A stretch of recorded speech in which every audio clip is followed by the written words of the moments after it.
Good morning. Today I will be talking about my consumer life using marketing theories to analyse why I make certain purchases. My first example is going to be buying milk, specifically semi-skimmed milk. This is an example of a routine problem-solving buying situation and can also be described as a habitual purchase, as it happens very frequently. For this, I will use the consumer decision-making process, which we all go through, which is very fast, starting with problem recognition, which is I need some milk for my cereal and my teas and coffees, information search and evaluation of alternatives, always green milk for me, not red or blue milk, always just to the supermarket, any one, doesn't matter which, always a 4 pint, almost always a 4 pint, 2.272 litres. I don't need to buy lactose free or soya or any of them. And the consumer involvement theory, it's very low involving because it's low price, along with all those other examples there for buying milk, low involvement. The only situation when you would choose to involve yourself is when you might choose the longest date or a smaller size if you're not going to be around for a few days. My next example is buying earphones, and for this I will use Rogers' theory of diffusion innovation, which has 5 categories: the innovators, the early adopters, early majority, late majority, and laggards. I did initially want to buy Beats wireless earphones as a big brand and well advertised, but I ended up buying the MPOW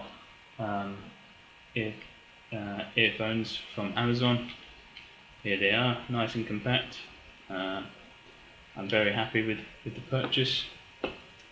This is an example of a limited problem solving buying situation, and I was probably in the early majority, in the maturity stage in my purchase.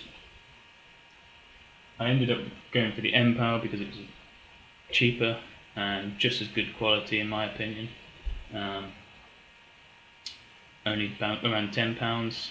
That's the frugal nature which I've probably grown up with through my father, definitely not my mother, and therefore I'm quite price sensitive when it comes to limited problem solving purchases.